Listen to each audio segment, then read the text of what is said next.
happy hump day. I hope you're having an amazing week so far. This is episode 150 of the Toks Talks Podcast. That is crazy.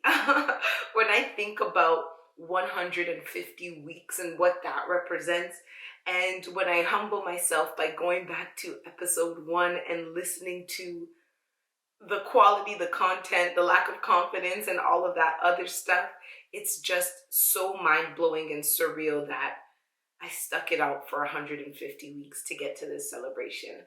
I was gonna get myself a bunch of balloons and stuff, but then I was like, no, it's okay. I'll probably end up doing that for the 3-year anniversary. But thank you all so much for continuing to listen to me, supporting me, subscribing, leaving your reviews, encouraging me, letting me know when you actually like the episodes, because sometimes I'm here thinking that I'm killing it and I'm not, or on the other side, I think I'm not killing it and I get that confirming text message from somebody saying, you did an amazing job. I really like that episode. It really spoke to me. You all are the reason why I do this. And as I continue to grow and hopefully do another 150 more at least, I hope that you continue to support me and be open. Let me know what you want to hear about, what you like, what you don't like.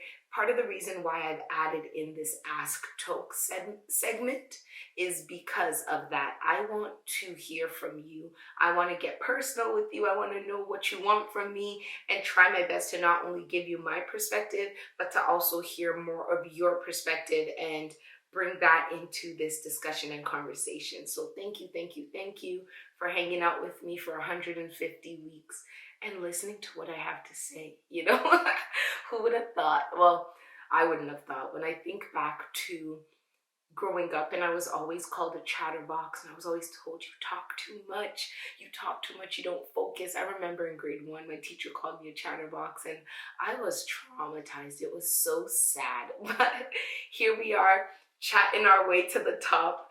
Toks Talks Too Much is a movement now and something that I do for a living. Like, life is mind-blowing. So that's enough of all the sentimental talk.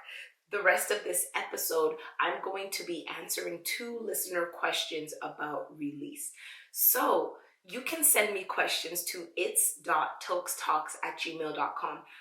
Our theme for next month is going to be healing. So if you have any healing questions, ask me, and I will select at least 2 for the final episode of the month. So this week I have 2 questions. One of them is a romance release question and the other is a business release question. I guess that really kind of balances out what we do here anyway. So let me read you the questions and then give some of my perspective and answers. So the first one reads, hey Toks, I want your advice on releasing myself from the trauma that my ex caused me. He was a mean person. He made me feel small and he never encouraged me. When we ended, he looks at me and said, no one will ever be able to put up with your BS even if they like you. It's been a year and a half and I still can't get over it. Whenever I meet someone new and things are going well, that thought creeps back into my head and I pull away. I can't trust anyone. He's moved on and I'm still here. How can I get his words out of my mind? So first off, I want to start off by apologizing to you. That's horrible and you don't deserve, well, one, I'm happy that you're no longer with this person because you don't deserve that. Somebody who looks at you and has the audacity to tell you that type of statement at the end of a relationship, I could only imagine the type of trauma, as you said, and emotional warfare that he caused to you. So one, I'm happy that you've moved on from that. And even though it might feel like you're stuck, the fact that you're no longer stuck in his presence is a win that you need to congratulate yourself for and take in. The second part about the fact that even when you meet somebody new and things are going well, that thought creeps back into your head and you pull away. What I have to say about that is that you need to find your own mental voice. It's something interesting. Like, we all have this voice on the inside of us. You can call it your spirit, you can call it like your voice of reason. But throughout our lives and the experiences that we go through, sometimes that voice is overtaken by somebody else's voice. So either the voice of some people who put you down in the past, a horrible ex, people who never encouraged you, or even fear, like your own insecurities, they can actually take over that voice and block you from being able to hear your own version. So what happens with that is what you're experiencing right now when you're meeting someone new and that thought keeps creeping up into your head. It's because that voice is louder than your own voice, your own self-confidence, and what you believe to be true about yourself. And one of the best ways that I've found for myself to get rid of that voice, especially when it's coming from a place or a person who I don't like, I don't want that being my subtitles to my life, right? One of the best things that I've found to do is to find replacements. It's one thing to pull something out of your life that you don't like and empty it. But in that empty space, if you don't fill it with something worthy and valuable, you'll find yourself defaulting back to the voice of somebody else in the past, or a voice of your fear, a voice of your shame, and things like that. So when that thought comes into your head, I want you to take a piece of paper and a pen right now and write out that statement. The one that said, no one will ever be able to put up with your BS, even if they like you. So write that out, and any other negative voices and negative statements that continually come to your head, you need to write them out and have a look at them. And for each and every single one of them, write a replacement statement. So for this one, for example, no one will ever be able to put up your BS with your BS, even if they like you. You could replace that with, I will experience love because I'm worthy of it. I will encounter people who will see my flaws and love me regardless of it. I am a work in progress and I'm working towards better. So these thoughts, the ones that are already currently prevailing, they're not going to go away overnight, right? But what is going to happen is that as they continue to sit there, when they come up against you, you're going to completely combat it with a new thought. So it might even be that you don't remember these thoughts that you're writing out on paper, but the moment you get that statement in your head, you go grab that piece of paper or open up your notepad on your phone and you read out loud the replacement thought. And when you're reading it out loud, you have to be convicted. Like, you have to get to a place where you truly believe this to be true. And one of the tools that I have, it's a free tool that I have, I'll link it in the show notes below, is a mind, spirit, and body workbook. And what this is an exercise that could take you 5 minutes or 5 days. It really just depends on where you're at. It helps you align and get into synergy with your mind, body, and spirit. And I think this is the best way to get over this, because it's one thing to think something in your head is no longer true. And it's another thing to be convicted with it from the inside. And the way I find conviction is going to the Bible. Like, I don't care what anybody says about me if it's contrary to what God says about me. And when what God says about me becomes my truth, I'm more likely to believe it and move into that change, because God's word never fails. If I'm depending on the confidence given to me by somebody else who could change their mind, who could switch up on me, who might not like certain things I do, it's too risky. But if I put my life, if I put my joy, if I put my self-worth into what God says about me, that will never change. And that's the most solid foundation. So that's the spirit part of the mind, spirit, and body. So we fix the mind by going through replacing those statements that he said, and maybe any other statements that you're going through, replace them with something positive, something you want to believe in. And then you now go into scripture. You find out what God says about you, who he says you are, and you find the scriptures that align with what you have changed in your mind. And then the third part that really ties all of the synergy together is the body.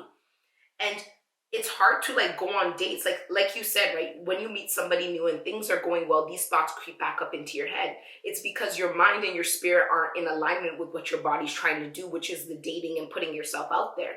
But once you get those two parts in line, you're going to be able to step out and fully absorb those new situations, fully absorb the new people that you're meeting, because you're coming from a place of confidence, a place where you know who you are, you know whose you are. You don't put weight on the things that irrelevant people who probably don't even know themselves, who were lost, said about you. You find your own joy and you justify yourself from that place. And then you're more easily able to absorb the things that new people are saying about you. You're able to give that person a clean slate. So they're not coming in and trying to prove to you that they're different from your past, or they're not coming in and suffering from the experiences of somebody they've never met. They are able to prove themselves to you, and you trust yourself enough that as they're proving themselves to you, you continue to move in that. There might come a moment where they say something, you're like, yeah, that's not kosher. I don't believe in that. But you're going to do that based on their opinions and what you've seen from them, instead of prematurely breaking things off because of what somebody in the past said who isn't even relevant in our life, in your life anymore, right? So get it out of the way. You'll see it in the show notes. I will have that link to that freebie that I have, and I'll also send it to you directly. But for anybody else who's looking for it, it's also on my website at tokstalks.com. If you click on the freebie section, you will see there's 2 freebies, audio called Excuse Me, and this mind, spirit, and body exercise. So I hope that really helps. If you have any more thoughts about it and you want to discuss further, please feel free to reach out to me again and we can continue to have this conversation.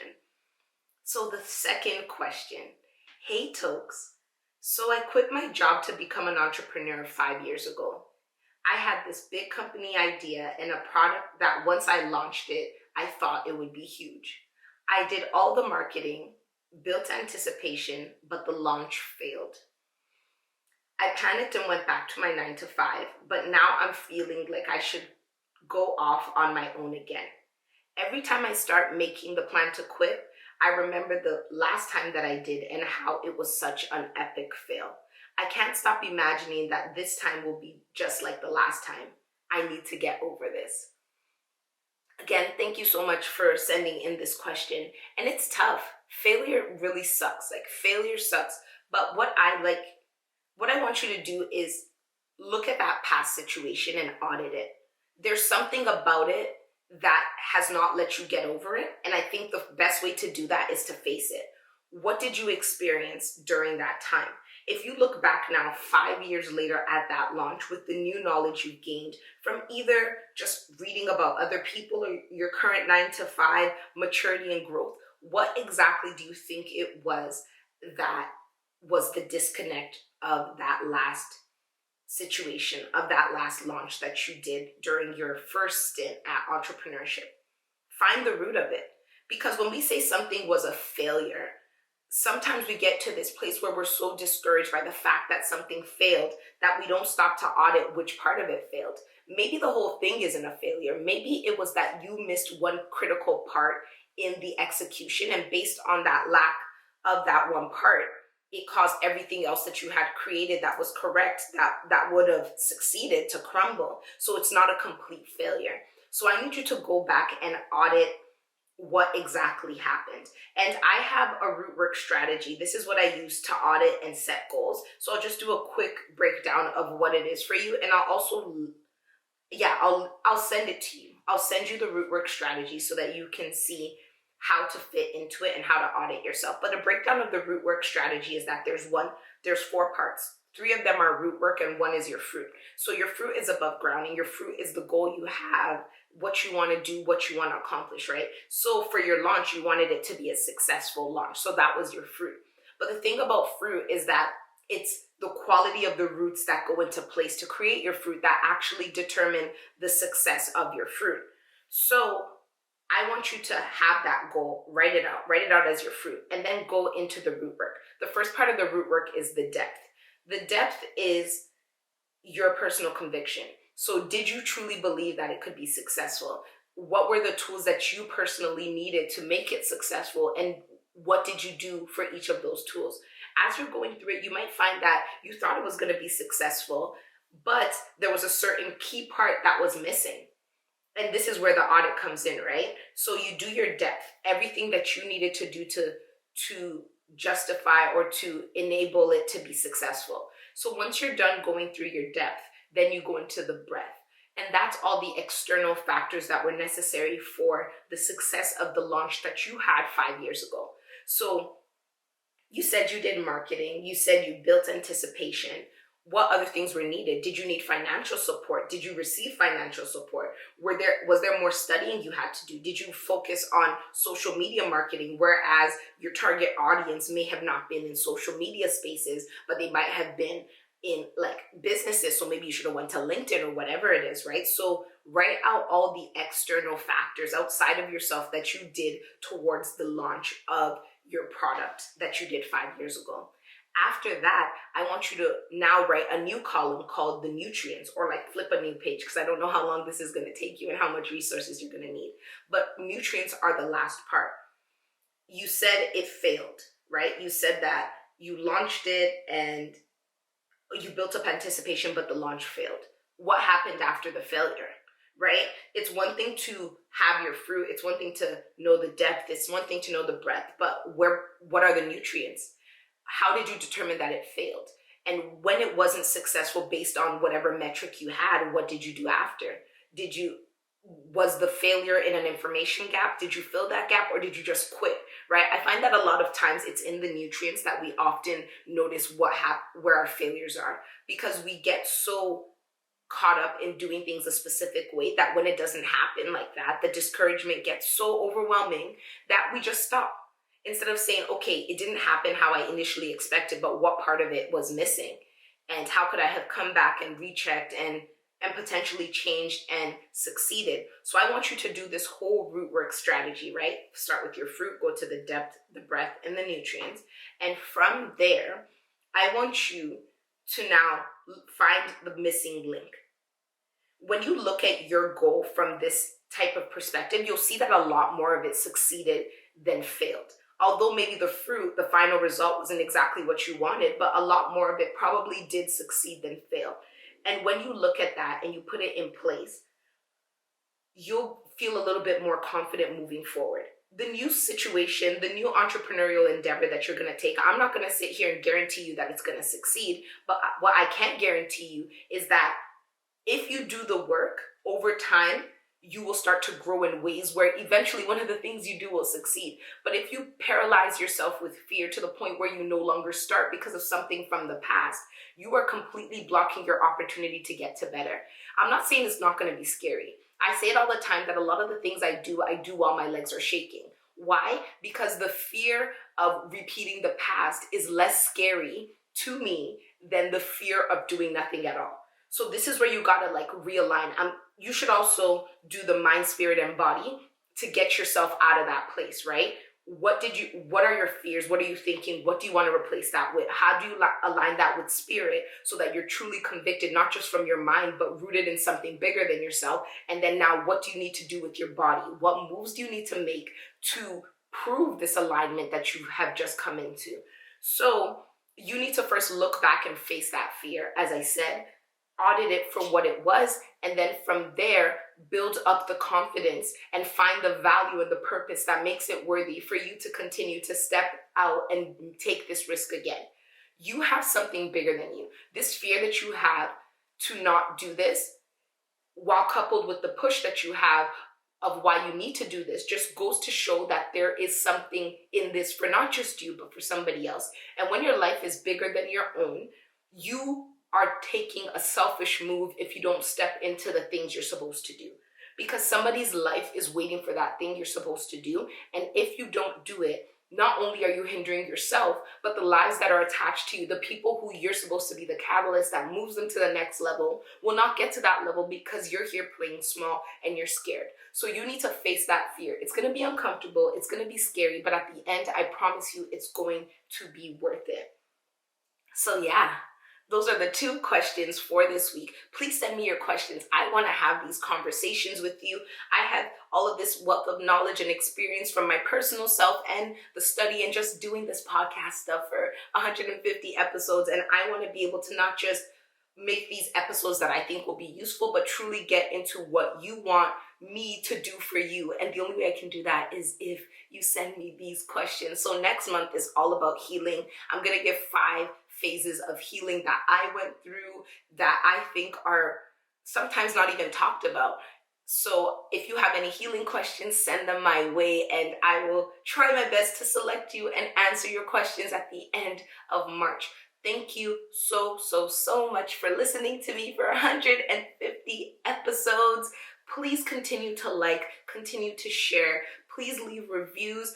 There's video podcasting now, so go on YouTube and watch the video and see my face and all of the hand gestures that I'm doing in real life that I have been, but finally now you can see it. Thank you so much for listening. Have an amazing week, and I will talk to you next Wednesday. Bye.